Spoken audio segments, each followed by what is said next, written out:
दोस्तों, आज के समय अगर आप अलग अलग न्यूज़पेपर्स उठाते हो तो उन न्यूज़पेपर्स में आपको सिर्फ एक न्यूज़ सुनने को मिलेगी, वो है ईरान और इजराइल का युद्ध। यहां पे जानने वाले हैं कि भारत के प्रधानमंत्री ने या भारत सरकार ने क्या रिक्वेस्ट करी है इजराइल से और रशिया ने किस तरीके की धमकी इजराइल को दी है। क्या संभावना है कि राष्ट्रपति ट्रंप इजराइल का साथ देने के लिए ईरान के ऊपर अटैक करें? सब कुछ मैं यहां पे डिटेल में डिस्कस करने वाला हूं, तो वीडियो को स्टार्टिंग से लेके एंड तक देखें और अगर वीडियो अच्छी लगे तो वीडियो को लाइक करें, शेयर करें और कमेंट भी करें। यहां पे लिखा गया है इजराइल पर फिर हमला, ईरान ने उठा लिया बड़ा कदम। इस तरीके के बहुत सारे न्यूज आर्टिकल आपको मिलेंगे, वो इंडियन न्यूज आर्टिकल्स भी हैं और आपके दूसरी कंट्रीज में भी इस तरीके की न्यूज को कवर किया गया है। एक न्यूज आर्टिकल ये भी है। इस तरीके के न्यूज आर्टिकल मैं आपको काफी दिखा सकता हूं।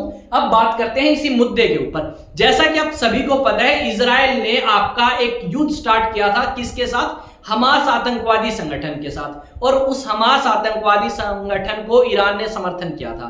अब इजराइल ने हमास को तो कमजोर कर दिया, पर यह कहते हुए ईरान के ऊपर भी अटैक किया इजराइल ने कि इजराइल को ईरान से खतरा है, ईरान न्यूक्लियर वेपन्स बनाना चाहता है और उन न्यूक्लियर वेपन्स को बना के वो इजराइल को टारगेट कर सकता है। इस करके इजराइल ने ईरान के ऊपर अटैक किया, ईरान की न्यूक्लियर साइट्स के ऊपर अटैक किया और ईरान के अंदर जो आपके टॉप साइंटिस्ट और आर्मी, नेवी, एयरफोर्स के जनरल थे, उन्हें भी इजराइल के द्वारा मार गिराया। जब ये सारी चीजें हुई तो ईरान के सुप्रीम लीडर ने क्या कहा कि इस चीज का जवाब हम बहुत अच्छे तरीके से देंगे और ईरान ने अटैक किया इजराइल के ऊपर। यहां से ईरान और इजराइल के बीच में एक जंग स्टार्ट होती है और इस जंग को लगभग 8 दिन हो चुके हैं आज। अब इन दोनों के बीच में युद्ध रुकने की संभावना 0% है और यह युद्ध हमें आगे बढ़ता हुआ नजर आएगा। अब हमने ये देखा कि इजराइल ने ईरान के ऊपर अटैक किया तो ईरान ने जवाब देने के लिए इजराइल के ऊपर अटैक किया।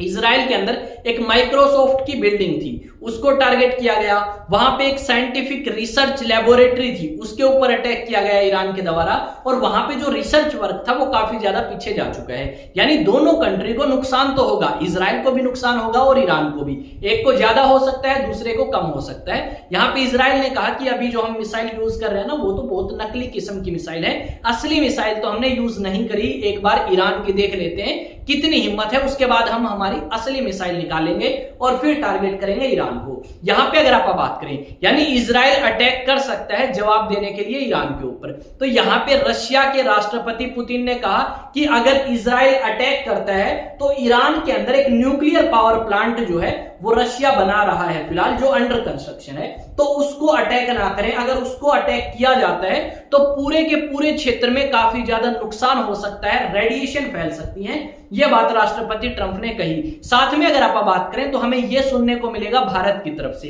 कि भारत सरकार ने इजराइल से रिक्वेस्ट करी है कि अगर आप अटैक करते हो तो ईरान के अंदर जो हमने इन्वेस्टमेंट करी है, जो एक पोर्ट हम डेवलप कर रहे हैं ईरान के अंदर चाहबार नाम से, उसको अटैक ना करें क्योंकि उसमें हमारे बहुत पैसे लगे हैं। अगर आपने 5-6 मिसाइल भी दाग दी तो सारी पोर्ट जो है वो तबाह होगी और भारत के पैसे जो 550 मिलियन US डॉलर हमने लगाए हैं वो जीरो हो जाएंगे। काफी मेहनत भारत सरकार ने और भारत की कंपनीज ने करी है वो मिसाइल, वो आपका पोर्ट डेवलप करने में। पर यहां पे इजराइल अगर अटैक करता है तो नुकसान होगा। हमें यह भी देखने को मिलेगा कि भारत सरकार ने उन लोगों को मैसेज भेजने स्टार्ट किए हैं जो या तो इजराइल के अंदर हैं या ईरान के अंदर है, कि अगर आप इजराइल या ईरान में हैं तो आप सेफ नहीं हैं, आप वापिस से अपने देश भारत के अंदर आए।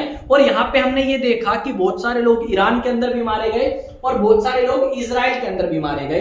यानी उन जगहों को टारगेट यहां पे किया गया जहां पे स्थानीय लोग रहते हैं, जहां पे आपका थोड़ा बहुत भी डाउट है ईरान को या इजराइल को कि यहां पे कोई सीनियर लीडर हमें मिल सकता है या कोई साइंटिस्ट मिल सकता है, वो दोनों अटैक कर रहे हैं, चाहे वहां पे आम जनता हो चाहे कुछ भी हो। यहां पे हमने थोड़े दिन पहले ये देखा था कि ईरान के जो आर्मी के अंदर सीनियर जनरल हैं उनके ऊपर अटैक किया गया और उन्हें मार गिराया गया। ये ईरान के सुप्रीम लीडर हैं, इन्होंने साफ कह दिया है कि इस युद्ध की शुरुआत ईरान के द्वारा नहीं बल्कि इजराइल के द्वारा करी गई है और इस चीज का जवाब ईरान काफी अच्छे तरीके से देगा। साथ में ईरान के जो राष्ट्रपति हैं उन्होंने भी इस बात का जवाब दिया है कि भाई देखो, अटैक जो है वो इजराइल की तरफ से किया गया है, तो इजराइल को बोल लो कि इस युद्ध को जल्द से जल्द रोका जाए और अगर इस युद्ध को समय रहते हुए नहीं रोका गया तो उसका नुकसान काफी ज्यादा होगा, इजराइल को भी और साथ में पश्चिमी देशों को भी काफी ज्यादा नुकसान हो सकता है। यहाँ पे एक न्यूज आर्टिकल है भाई, इस न्यूज आर्टिकल में बात करी गई है Israel Iran conflict day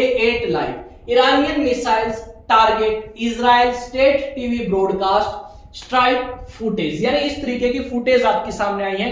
Telegram पे अलग अलग वीडियो शेयर करी गई हैं, कोई इजराइल की है कोई ईरान की है कि ईरान ने इजराइल पे और इजराइल ने ईरान के ऊपर अटैक किया है। यहाँ पे आप देख सकते हो ये जो न्यूज आर्टिकल है 7:09 का है और ये वीडियो मैं रिकॉर्ड कर रहा हूं 7:35 हुई है शाम की, और यहाँ पे जून 20 की यानी आज की ये वीडियो है और आज का ही ये न्यूज आर्टिकल है, मतलब वीडियो रिकॉर्ड करने से पहले लगभग आपका 20 मिनट पहले मैंने लिया है। उसके अलावा अगर आप देखोगे तो ये भी 20 जून का आर्टिकल है, 6:55 का है शाम का। यहाँ पे क्या लिखा गया है, इजराइल से संघर्ष के बीच ईरान के राष्ट्रपति डॉक्टर मसूद पेजेशियन ने दुश्मन को बड़ी चेतावनी दी है। उन्होंने दुनिया को आगाह करते हुए कहा है कि दुश्मन की आक्रामकता को बिना शर्त और तत्काल रोका जाए, अन्यथा हमारी प्रतिक्रिया बहुत घातक होगी। ये बात ईरान के राष्ट्रपति बोल रहे हैं। साथ में अगर बात करें अमेरिका की, तो भाई अमेरिका के राष्ट्रपति ट्रंप थोड़ा सा इंटेलिजेंट हैं, उन्हें पता है कि किस तरीके से आपकी अमेरिका की सेना अफगानिस्तान में फंस चुकी थी, तो उसी तरीके का कदम हम नहीं उठाएंगे अगर ईरान के लोग ही ईरान की सरकार के खिलाफ होते हैं, तो उससे बेस्ट कुछ नहीं हो सकता। हमें कुछ नहीं करना होगा, फिर उनको हटा के हम एक ऐसी सरकार लेके आएंगे जो अमेरिका के पक्ष में होगी या अमेरिका के या पश्चिमी देशों के हित में होगी। और यहाँ पे ईरान के लोग अगर ईरान की सरकार या सत्ता के खिलाफ होते हैं तो ऐसी संभावना है कि राष्ट्रपति ट्रंप एंट्री मार दे। अगर ईरान की जनता सरकार के खिलाफ नहीं होती है, सरकार के साथ रहती है, तो राष्ट्रपति ट्रंप ये गलती नहीं करेंगे जो उन्होंने अफगानिस्तान में करी, और अफगानिस्तान में काफी ज्यादा नुकसान अमेरिका को हुआ था और राष्ट्रपति ट्रंप ने कहा था बहुत साल हो गए भाई अफगानिस्तान में, वापस आ जाओ अब अमेरिका, हमने बहुत नुकसान सह लिया। क्यों? क्योंकि हम डेमोक्रेसी लेके आना चाहते थे अफगानिस्तान में। यहाँ पे भी डेमोक्रेसी असंभव है, ऐसी चीजें जब तक जनता खिलाफ नहीं होगी। ईरान में बहुत सारे केसेस आए थे। ईरान में एक लड़की जो है उसने अपने बाल खुले छोड़े, मार दी गई। उसके अलावा उसने बुर्का नहीं पहना, मार दिया गया। उसके अलावा अगर आप बात करें तो हमने ये भी देखा था कि एक लड़की अपने कॉलेज के ग्राउंड के अंदर बिना कपड़ों के घूमती है क्योंकि वो बुरखे का या हिजाब का प्रोटेस्ट कर रही थी कि हम नहीं पहनेंगे। इस तरीके के केसेस जो हैं वो ईरान से आए हैं। आई थिंक चीजें आपको समझ आई हैं भाई। अगर नहीं समझ आई तो आप मुझसे पूछ सकते हैं, यहाँ पे यही बात लिखी गई है। इस तरीके के न्यूज आर्टिकल्स में आपको बहुत सारे दिखा सकता हूं। इस तरीके की तस्वीर जो है ईरान और इजराइल से हमारे सामने आई है। ये ईरान के सुप्रीम लीडर आयतुल्ला। यहाँ पे मैं आपको एक बार मैप पे और बताता हूं कि इजराइल कहां पे है और ईरान कहां पे है, ठीक है। तो सबसे पहले हम देखेंगे हमारी कंट्री।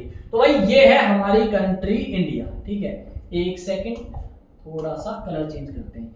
यहाँ पे ये तो है भाई अपना देश भारत, ठीक है। ये तो है अपना देश भारत या फिर इंडिया। अब इंडिया के पश्चिम की तरफ आओगे तो यहाँ पे आपको ईरान नजर आएगा। और अगर बात करें इजराइल की तो भाई देखो ये जो क्षेत्र है ना, ये आपको काफी छोटा सा है, तो ये मैंने रेड कर दिया। इस एरिया में आपको क्या नजर आएगा? इस एरिया में आपको इजराइल नजर आएगा। तो यहाँ पे इनके बीच में आपस में लड़ाई स्टार्ट हुई भाई।